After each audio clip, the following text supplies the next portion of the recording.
صاحب یہ ہم مسائل بہرحال بات وہ بھی یہ خبر ہے کہ اب ان کا وفد آ رہا ہے.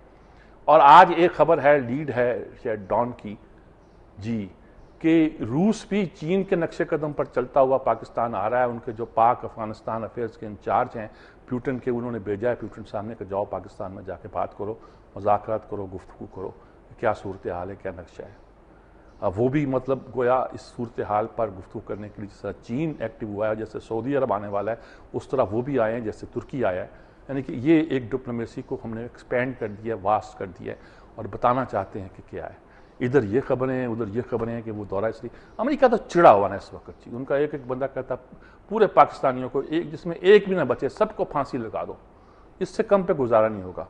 یہ نہیں میں کہ ہم کہتے جی کہ یہ شوق شہادت جو ہے یہ چلتا رہنا چاہیے, لیکن اچھا آج ایک خبر ہے کس میں ہے, شاید یہ نئی بات میں کس میں ہے, کسی اخبار میں, شاید پاکستان میں ہے. ہاں خبر بہرحال یہ ہے کہ صاحب یہ منٹر صاحب جو تھے سفیر, انہوں نے اپنے کسی دوست کو بتایا, اس کے حوالے سے گارڈین میں خبر چھپی ہے.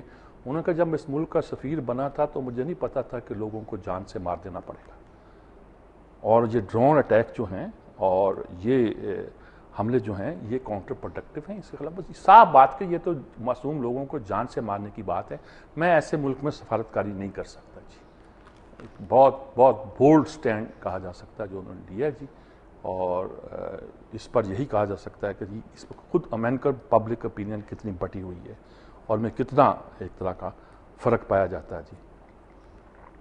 بڑی خبریں یہی ہیں جی. باقی یہ ہے کہ حامد سید کاظمی اور راؤ شکیل اور آفتر اسلام کو کل فرد جرم عائد کر دی گئی ہے, عائد ہونی تھی, اور جسٹس عمر بندیال جو ہیں چیف جسٹس پنجاب کے بنا دیے گئے ہیں, اور یہاں عظمت سعید صاحب جو تھے وہ سپریم کورٹ میں چلے گئے ہیں. صدر صاحب نے بہرحال سائن کر دیے ہیں جی. بڑے دھیرے دھیرے انداز میں ہر ادارے کے ساتھ جیسے ایک انٹیگنزم ہے, اپوزیشن کے ساتھ ہوتی ہے, عدلیہ کے ساتھ, فوج کے ساتھ, ہمیں پارلیمنٹ کی بالادستی کو برقرار رکھنا ہے. امریکہ کے ساتھ ادھر ہم رستہ کوئی تلاش نہیں کر پا رہے جی. عوام کے ساتھ کس کس کے ساتھ ہمت ہے ان کی. ویسے جی 5 سال جس طرح گزارے ہیں ہم ہی جانتے ہیں, یعنی کہ وہ تو گزار لیں گے. آج وہ کہیں ہے اشتہار بھی دے رکھے کہ لیاقت علی خان کا ریکارڈ توڑ دیا ہے کہ لمبے عرصے تک اقتدار میں رہنے کا. ان سے 1 دن بڑھ گئے ہیں, اب شاید 2 دن ہو گئے ہوں گے وزیر اعظم صاحب نے. تو چلیے ٹھیک ہے, ریکارڈ تو آپ کے پاس آ گیا, گنیز ورلڈ ریکارڈ میں شاید نام آ جائے, لیکن پاکستان کے عوام جو ہیں اس کو بہت پریشان ہیں جی, بے حال ہے. مظاہرے جگہ جگہ ہوئے ہیں کل جی, وہ خبر کو میں کم بیان کر گیا ہوں. اذیت ناک لوڈ شیڈنگ کے خلاف مظاہرے, مشتعل عوام کے بجلی دفاتر, ٹرینوں پر حملے, سڑکیں بلاک. گرمی نے 3 افراد کی جان لے لی, جیلوں میں ہڑتالیں ہو رہی ہیں جی. کیا کہا جائے اس بات کو جی. بہرحال وقفہ لیتے ہیں جی, وقفے کے بعد بات کرتے ہیں.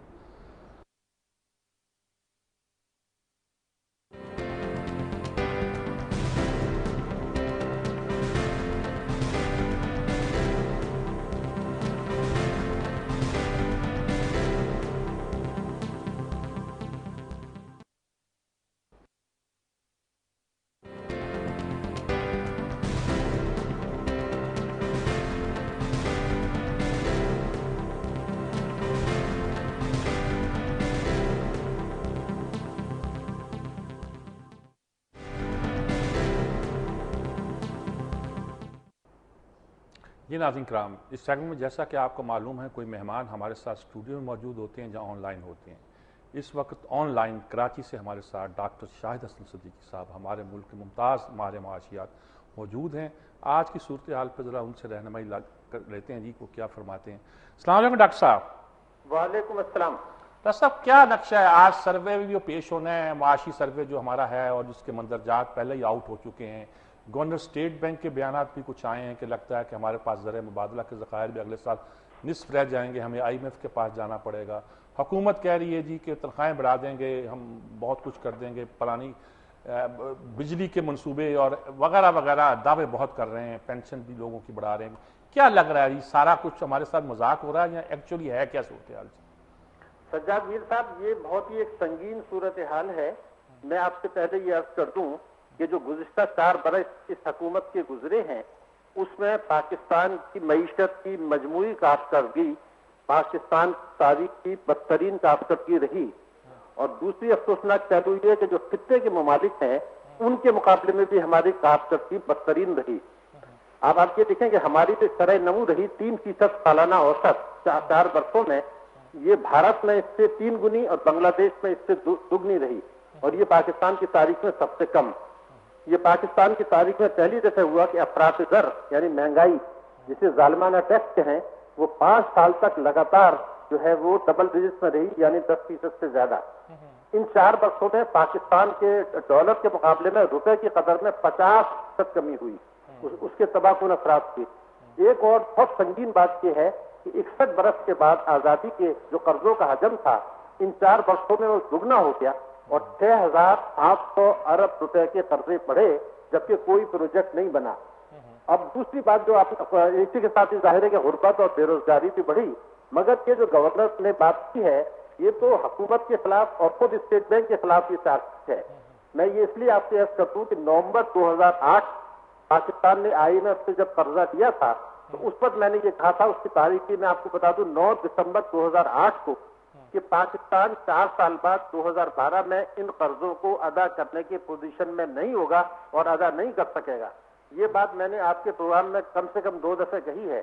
اور جی تو سوال یہ ہے کہ آج گورنر کو پتا چلا کہ ہمیں 4 ارب ڈالر کے قرضے ادا کرنے ہیں اور ہمارے پاس زر مبادلہ کے ذخائر نہیں ہے، وہ نصف رہ جائیں گے. یہ امنتا و طوفان کو 4 سال پہلے ہمیں پتا تھا، اور اگر حکومت اور اسٹیٹ بینک چاہتی تو 4 ارب ڈالر 18 کروڑ کی آبادی کے ملک میں سمندر پار پاکستانیوں کے تعاون سے یا دوسرے طریقے سے یا بچتیں کر کے یا درآمدات پوری کر کے جو ہے وہ کر سکتے تھے. لیکن انہوں نے اس طوفان کو آنے دیا. امریکی ایجنڈا تھا جس میں انہوں نے تعاون کیا، اور اب 4 سال کے بعد وہ یہ کہہ رہے ہیں کہ جناب ہمارے پاس تو پیسے نہیں ہیں. اور اس سے پہلے آپ کو یاد ہوگا تو اب گورنر نے تو بہت لیٹ کہا ہے، وزیر دفاع کا ایک بیان آیا تھا کہ ہمیں نیٹو سپلائی کھولنے کی بہت جلدی ہے. اس کی وجہ یہ ہے کہ ہمیں پیسے ملیں گے تو ہم بجٹ بنائیں گے. یعنی پاکستان کی اب یہ نوبت یہاں تک کے آئے ہیں. تو اب سوال یہ پیدا ہو رہا ہے کہ اگر آپ بجٹ جو ہے وہ باہر کے پیسے سے بنانا چاہتے ہیں جو کہ دہشت گردی کی جنگ سے تعاون سے مشروط ہے، اور IMF سے آپ کو نیا قرضہ اس پر تک نہیں مل سکتا جب تک امریکہ جو ہے وہ نوڈ نہ دے، اور امریکہ نے تو آپ کو مئی 2010 سے ایک ڈھیلا نہیں دیا. تو اب سوال یہ پیدا ہو رہا ہے کہ اس سال 1000 ارب روپے کے قرضے حکومت نے بینکوں سے لیے ہیں اور یا اسٹیٹ بینک نے نوٹ چھاپے ہیں، 1000 ارب روپیہ 10 مہینے کے اندر. اب دوسری بات یہ تھی کہ اگر ہماری بچتوں کی شرح تاریخی کم حد تک گر گئی ہے اور یہ 10.8% رہ گئی ہے بچتوں کی شرح، جبکہ بھارت میں یہ شرح 32% کے قریب ہے. ہمارا انویسٹمنٹ جو ہے وہ 60 سال میں سب سے کم ہے، اور ٹیکسوں کی ریونیوز جو ہے وہ GDP کے تعاون سے تناسب سے گر رہے ہیں. تو تینوں چیزیں خراب ہیں. دہشت گردی کے جو نقصانات ہیں وہ 80 ارب ڈالر تک پہنچ گئے ہیں، اور حکومت پاکستان یہ بات قوم سے چھپا رہی ہے، اور آج تک کسی حکمران نے نہیں بتایا کہ یہ 80 ارب ڈالر کے نقصانات دہشت گردی کی جنگ کے، جس میں سے 52 ارب ڈالر 52 گزشتہ 4 برسوں میں ہیں، کیونکہ یہ حکومت NRO کے تحت آئی تھی اور انہوں نے دہشت گردی کی جنگ میں امریکی ایجنڈا فالو کیا. حکومت یہ بھی چھپا رہی ہے قوم سے کہ 80 ارب ڈالر کے اگینسٹ ہمیں امریکہ نے صرف 18 ارب ڈالر دیے ہیں، اور 62 ارب ڈالر 62 جو ہے معیشت پاکستان نے خود برداشت کی ہے، قوم نے برداشت کیا ہے. لیکن حکومت یہ کہہ رہی ہے کہ جناب اگر امریکی امداد نہیں ملے تو پاکستان جو ہے وہ زندہ نہیں رہ سکتا. حالانکہ میں تو اب سمجھتا ہوں کہ ہمیں یہ کہنا چاہیے کہ اگر امریکہ سے امداد لینے کے عوض ہم دہشت گردی کی جنگ لڑ کے اتنے نقصانات اٹھاتے رہے تو کیا پاکستان کی ریاست قائم رہ سکے گی یا نہیں رہ سکے گی، یہ چیز ہے. اب دوسرا جو آپ نے بات کی تھی، اب بھی اس تمام تباہی کے باوجود میں پوری ذمہ داری سے یہ سمجھتا ہوں کہ اگر قوم کا دباؤ ہو اور میڈیا کا دباؤ ہو اور ہم حکومت سے صرف یہ کہیں کہ 3 یا شرائط ہماری مان لے تو پاکستان معیشت اب بھی بہتر ہو سکتی ہے. پہلی میری سفارش یہ ہے کہ قانون سازی جائے پاکستان میں، نیشنل اسمبلیاں، سینٹ اور 4 صوبائی اسمبلیاں. وہ قانون سازی یہ ہوگی کہ ایک مقرر حد جو بھی آپ کرتے ہیں 4.5 لاکھ کرتے ہیں، 5 لاکھ کرتے ہیں، اس سے زیادہ آمدنی پر، ہر قسم کی آمدنی پر ہر آدمی کو جو پاکستان میں رہتا ہے اس پر ٹیکس نافذ ہوگا اور اس سے وصول کیا جائے گا. تو میری جو ریسرچ ہے اس کے مطابق اگر یہ قانون سازی ہو جائے تو جتنا حکومت ہدف رکھ رہی ہے اس سے 1 سال میں 1900 ارب روپیہ زیادہ ملے گا. لیکن پارلیمنٹ کے ممبران اور صوبائی اسمبلیاں جو ہیں اس قانون کو نافذ کرنے کے لیے تیار نہیں ہیں. اور ابھی حفیظ شیخ صاحب نے ایک وہ اعلان کیا اور جو ہے صدر صاحب نے SRO وہ جاری کر دیا آرڈیننس کہ آپ اسٹاک ایکسچینج میں 2014 تک جو بھی پیسہ لگائیں، چاہے وہ کرپشن کا ہو، رشوت کا ہو، لوٹ مار کا ہو، ٹیکس کی چوری کا ہو، کوئی سوال نہیں پوچھا جائے گا اور وہ وائٹ ہو جائے گا۔ تو یہ تو ایک فائنینشیل NRO ہو گیا ہے، حالانکہ 2.5 سال سے NRO جو ہے وہ ہمارا ابھی تک سیٹ اپ برقرار ہے، اب فائنینشیل NRO بھی آ گیا۔ تو پہلے تو یہ ہے کہ 5 لاکھ روپے سالانہ سے زیادہ آمدنی پر ٹیکس، نمبر 1۔ دوسرا یہ تھا کہ پیٹرولیم لیوی جو ہے یہ ایک ظالمانہ ٹیکس ہے، یہ بھتہ اسے میں کہتا ہوں، یہ ختم ہونا چاہیے اور GST کو زیادہ سے زیادہ جو ہے وہ 5 تک ہونا چاہیے۔ یہ ہے پاکستان کی اس کا نسخہ۔ اس کے ساتھ ساتھ تعلیم اور صحت اور ترقیاتی اخراجات کے لیے ہم رقم دگنی کر دیں، حکومت کے شانہ اخراجات جو ہے وہ کر دیں کم سے کم 30% کم، اور IMF سے ایک درخواست کریں کہ ہم آپ کا قرضہ دینے کے لیے تیار ہیں۔ وی آر ناٹ سیئنگ کہ we won't pay, we are seeing we can not pay, ہم ادا نہیں کر سکتے، تو آپ ہمیں 3 سال کے لیے ایکسٹینشن دے دیں، ہمیں نیا قرضہ آپ سے نہیں چاہیے۔ تو اگر جس سودے پہ چلیں گے تو پاکستان کی معیشت بہتر ہوگی، ورنہ ایک ایسا بجٹ بنایا جائے گا جس کا حقیقت سے کوئی تعلق نہیں ہے۔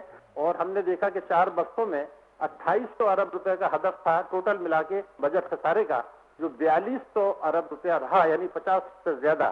یہی صورتحال اگلے سال رہے گی، اور مجھے لگ رہا ہے کہ حکومت جو کچھ مراعات عام آدمی کو دے گی، چند لاکھ آدمیوں کو، اس سے کئی گنا زیادہ دوسرے ہاتھ سے کروڑوں عوام سے وصول کر لے گی۔